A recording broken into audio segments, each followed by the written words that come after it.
नमस्कार, स्वागत है आपका मेरे YouTube चैनल रिचार्ज क्रिएटिविटी में। आज की कक्षा के अंदर हम यहाँ पर लेकर के आए हैं BEd second year paper number 201 और उसकी यूनिट थर्ड यूनिट हमारी स्टार्ट हो रही है। और इसके अंदर जो है हम एक ऐसा पॉइंट लेकर के आए हैं जिसका बहुत महत्व है।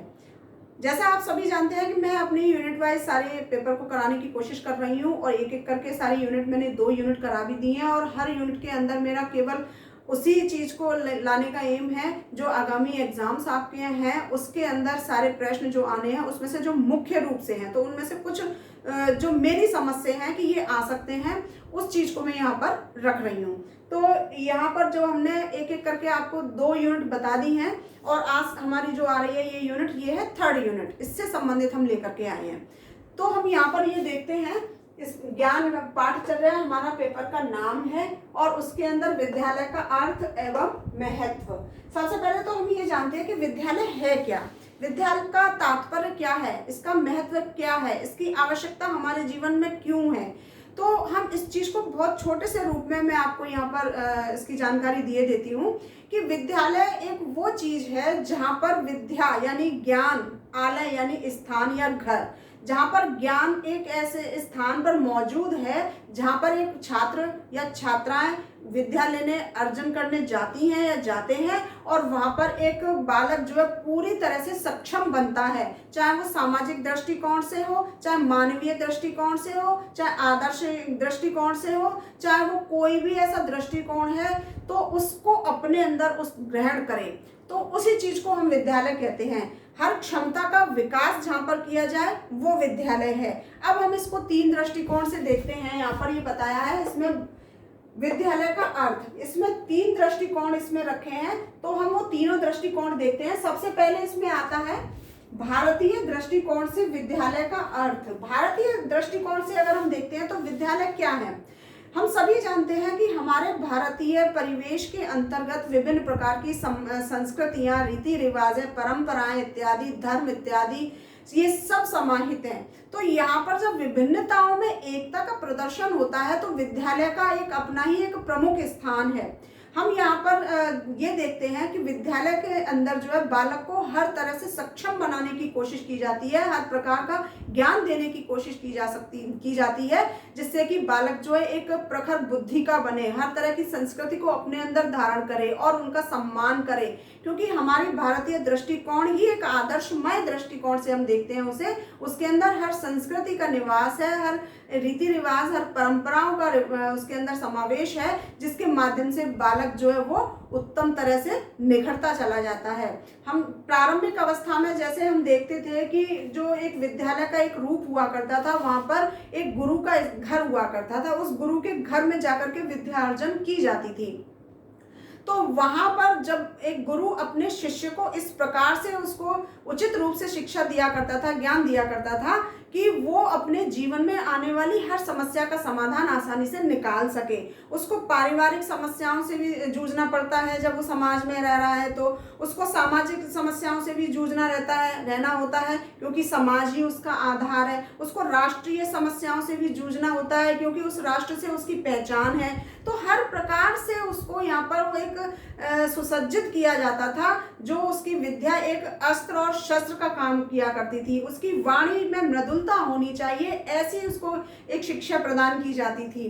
उसका एक जीवन किस तरीके से एक अच्छे रूप में सुचारू रूप से विकसित हो सके, अपनी समस्त जिम्मेदारियों का, अपने कर्तव्यों का पालन वो इस प्रकार से कर ले कि एक समाज में रहने के बाद जब सहयोग लेना है तो सहयोग देना भी पड़े, तो अपनी सारी समस्याओं का निदान वो एक ज्ञानवान बन करके ही कर सकता है। तो भारतीय दृष्टिकोण से जो विद्यालय का एक आवश्यकता है वो इसीलिए है कि इसमें हर वो चीज सिखाई जाए, चारों तरफ से उसका सर्वांगीण विकास हो, जिससे कि वो हर समस्या का समाधान भी निकाल सके, अपने समाज में सहयोग भी दे सके, समाज से सहयोग भी ले सके, राष्ट्र के प्रति अपनी समर्पित भावना को व्यक्त कर सके।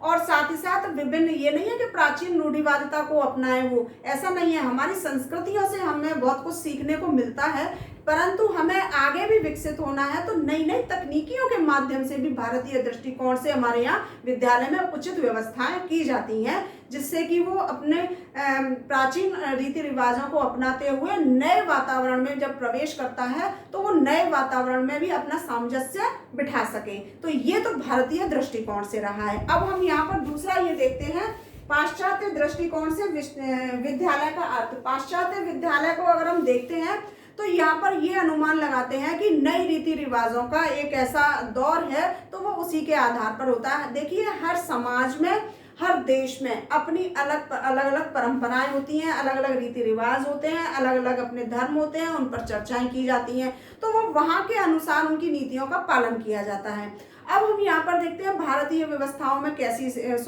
पाश्चात्य विद्यालय के अंतर्गत कैसी व्यवस्थाएं आती हैं।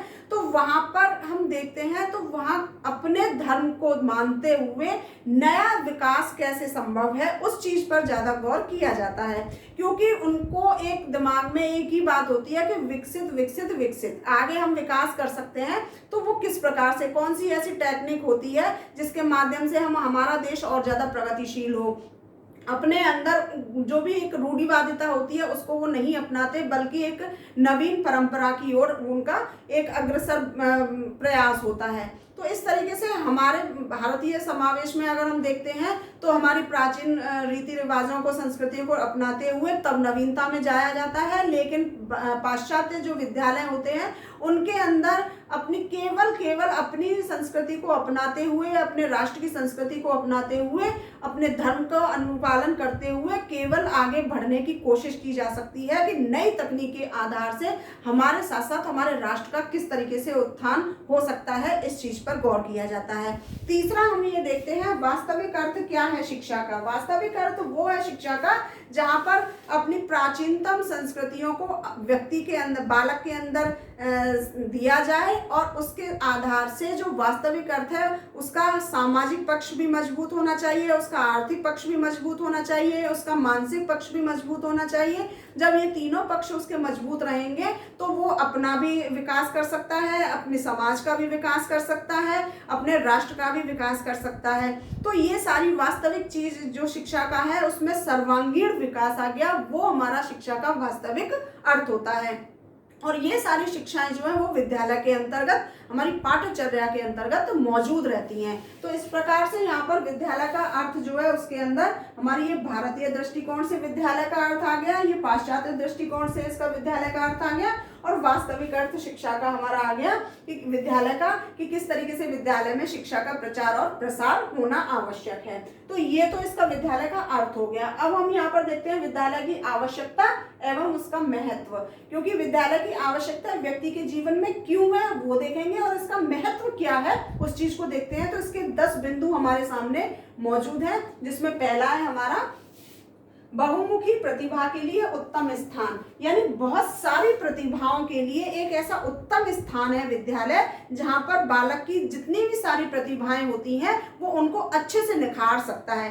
किसी व्यक्ति के अंदर हम देखते हैं कि बहुत सारी प्रतिभाएं होती हैं, बालक के अंदर बहुत सारी प्रतिभाएं होती हैं, बस जानने की कोशिश करनी चाहिए कि इसके अंदर ऐसी कौन कौन सी प्रतिभाएं हैं जिसको कि हमें बढ़ोतरी करनी है। आप देख रहे होंगे आजकल हम देखते हैं विभिन्न प्रकार के टेलीविजन में ऐसे कार्यक्रम आते हैं जिसमें बहुत छोटे छोटे बच्चे होते हैं, 2.5-3 साल के बच्चे होते हैं। किसी को डांस का बहुत शौक है, किसी को सिंगिंग का बहुत शौक है, किसी को बहुत सारी हमारी ऐसी क्रियाएं होती हैं जिसका शौक बालक रखते हैं, तो उसको आगे बढ़ाना, तो वहां पर बहुमुखी प्रतिभाएं जब उसकी होती हैं तो उसको आगे बढ़ाने के लिए उसको एक उत्तम स्थान विद्यालय माना गया है, वो उसकी आवश्यकता है, महत्व भी है। दूसरा देखते हैं हम यहाँ पर पारिवारिक व बाह्य जीवन को जोड़ने की कड़ी। एक ऐसी जो परिवार में जब बालक रहता है तो परिवार के साथ साथ जब वो समाज में जाना है, उसे सब जानते हैं समाज में तो जाना ही है, समाज में ही रहता है वो, तो समाज के साथ अपना तालमेल किस तरीके से बिठाए, ये सारी कड़ी एक ऐसी कड़ी है जो परिवार के साथ साथ समाज से भी व्यक्ति को, बालक को जोड़ती है। और वहाँ जोड़ने के साथ साथ उसके अंदर पारिवारिक रीति रिवाज है प्लस उसमें समाज की जो रीति रिवाज है उन सब में अपनी गतिविधि को भी जोड़ना, तो वहां पर जब अपनी गतिविधि को बाहर प्रकट करेगा तो बाहर की जो है उसको अपने अंदर ढालने की कोशिश करता है। तो ये एक जोड़ने का कार्य करती है व्यक्ति को व्यक्ति से। तो ये उत्तम साधन है एक विद्यालय, क्योंकि बालक परिवार से निकल करके जब अपनी 5, 6 या 2.5-3 साल का बालक ही आज विद्यालय में जाता है तो वो अपने परिवार से निकल करके विद्यालय रूपी समाज में प्रवेश करता है, जहाँ विभिन्न प्रकार के बालक बैठे होते हैं, तो उनको जोड़ने की कोशिश करता है। तो ये विद्यालय इसका एक उत्तम साधन है। फिर देखते हैं हम यहाँ पर सामाजिक विरासतता की सुरक्षा तथा हस्तांतरण का प्रमुख स्थान। जो भी हमने अपने राष्ट्र से, अपने समाज से, अपने परिवार से जो भी रीति रिवाजें, संस्कृतियां ग्रहण की हैं, उस चीज को हम अपने तक सीमित नहीं रख सकते। हम उसको अपने पीढ़ियों में, हमारी जो आने वाली पीढ़ी है, हम उसको देते हैं। जैसे कि हमें पूर्वजों से हमें प्राप्त हुई, हम अपने बच्चों को देंगे। तो एक हाथ से लेना और दूसरे हाथ से उसको देना, ये हस्तांतरित करना। तो विद्यालय उसी चीज का एक ऐसा माध्यम है, उसके लिए उसका महत्व है, क्योंकि हम संस्कृति को, विरासत को अपने अंदर धारण करते हैं और उसके बाद फिर हम बच्चों को उसमें बांट देते हैं। तो वहां पर ये रीति चलती जा रही है, निरंतरता इसमें लगी हुई है, क्योंकि इसको जीवन का नाम रुकना नहीं है। और इसी तरह जिस तरीके से नदी का पानी है वो रुक नहीं सकता है, अगर उसको रोक दिया तो उसमें जो है बहुत सारी गंदगी पर्याप्त मात्रा में आ जाती है, विषैला पानी हो जाता है, जल हो जाता है, दूषित जल हो जाता है। ठीक उसी प्रकार से हमारी विचारधारा भी जो हस्तांतरित होती चली आ रही है उसमें निरंतरता है। अगर उसको रोक दिया गया होता तो आज हम नहीं समझ पाते कि विभिन्न प्रकार की रीति रिवाजें क्या थी। शादी विवाहों में बहुत सारी रीति रिवाजों का निर्वाह किया जाता है। हमारा देश ऐसा धार्मिक देश है जहाँ पर विभिन्न प्रकार के धर्म मौजूद है और अपने अपने धर्मों के अनुसार यहाँ पर आचरण किया जाता है। तो अगर हम नहीं परिचित होते तो फिर हम उनका पालन कैसे करते। ठीक इसी प्रकार जो है हम भी इस चीज को हस्तांतरित करेंगे। तो ये चीजें एक हस्तांतरित हो रही है, तो ये एक तरह से चली आ रही है, निरंतरता है इसके अंदर, तो ये दूषित नहीं है। तो यहाँ पर ये सामाजिक विरासतता की जो सुरक्षा की तथा हस्तांतरणता का एक प्रमुख साधन है। फिर देखते हैं यहाँ पर व्यक्तित्व का सामंजस्यपूर्ण विकास। व्यक्तित्व का सामंजस्यपूर्ण यानी व्यक्ति जो है अपने अंदर जो भी उसके अंदर क्षमता है वो दूसरे व्यक्तियों से किस तरीके से अपने व्यवहार के माध्यम से सामंजस्य बिठाता है, उस चीज को हम विद्यालय के माध्यम से, एक सशक्त माध्यम है, ऐसा साधन है एक ऐसा, जहां पर एक व्यक्ति दूसरे व्यक्ति से जब संपर्क में आता है तो उसका व्यवहार कुछ और होता है, दूसरे का कुछ और होता है। जब दो प्रकार के व्यवहार आपस में मिलते हैं तब वहां पर उनमें आपस में सामंजस्य का वातावरण, मैत्रीपूर्ण व्यवहार जो है वो प्रकट होता है। तो विद्यालय इसका एक उत्तम साधन है। फिर देखते हैं यहाँ पर आदर्शों व विचारधाराओं का प्रसार। जैसा हमारे अपने विचार, हमारा आदर्श क्या है, हमें उसको आगे बढ़ाना है, क्योंकि विद्यालय का प्रमुख दायित्व है कि बालक के अंदर हर वो गुण प्रदान करना जिसको कि प्राप्त करने के बाद वो स्वयं के साथ साथ अपने समाज और राष्ट्र का विकास करेगा, वो उसका आदर्श चरित्र होगा। तो उस चरित्र के माध्यम से बालक को पहचाना जाएगा, उसके व्यक्तित्व में निखार आएगा। तो यहाँ पर आदर्श विचारधाराओं का प्रसार वो विद्यालय के माध्यम से किया जाता है। फिर देखते हैं हम यहाँ पर शिक्षित नागरिकों का निर्माण। जब बालक ज्ञान प्राप्त करेगा तो विद्यालय से तो शिक्षित बालक जो है वो निकल करके जाते हैं, तो एक आदर्श नागरिक के रूप में वो प्रतिष्ठित होते हैं समाज में। तो वहां पर उनका निर्माण किया जाता है। हमारे सामने कक्षा में विभिन्न प्रकार के जब बालक होते हैं तो हम उनको ये सोच करके नहीं कि हम इनका विकास कर रहे हैं या अपना विकास कर रहे हैं, बल्कि हमें ये सोचना है कि हमारे कक्षाओं के अंदर हमारे देश का भविष्य जो है वो बैठा हुआ है, तो उसका हमें उत्तम से उत्तम निर्माण करना है। तो विद्यालय एक ऐसा माध्यम है जिसके माध्यम से जो है हम यहाँ पर उत्तम नागरिकों का निर्माण करते हैं। फिर देखते हैं प्रगति तथा विकास के लिए उपयुक्त वातावरण। जहां से प्रगति हो सकती है, विकास हो सकता है, उसके लिए विद्यालय एक उपयुक्त वातावरण है, जहां बालक हर प्रकार से सीखता है, सोचता है, समझता है और क्रियाएं करता है। फिर देखते हैं समाज की निरंतरता बनाए रखने के लिए सहायक। जैसे आपको बताया था अभी के बहता हुआ जल में कभी कोई भी दूषितता नहीं आ सकती, ठीक उसी प्रकार से यहाँ पर जब समाज में निरंतरता बनी रहती है, लगातार ये चलायमान रहता है, तो यहाँ के बनाए रखने के लिए हमारी शिक्षा जो है, विद्यालय जो है वो आवश्यक है, क्योंकि अगर विद्यालय नहीं होंगे तो बालक भी उसमें अच्छी तरह से शिक्षा ग्रहण नहीं करेगा, शिक्षा ग्रहण नहीं कर पाएगा तो उसके अंदर उत्तम विचार कहाँ से आएंगे, उत्तम व्यवहार उसका कैसे बनेगा और फिर वो किस तरह का आचरण कर पाएगा। तो निरंतरता के लिए विद्यालय का होना अत्यंत आवश्यक है। फिर देखते हैं यहाँ पर आवश्यकताओं की पूर्ति करने में सहायक। हम जीवन जीते हैं, हमारे जीवन को जीने के लिए बहुत सारी आवश्यकताएं होती हैं, जिसमें मूल रूप से हमारी 3 आवश्यकताएं होती हैं।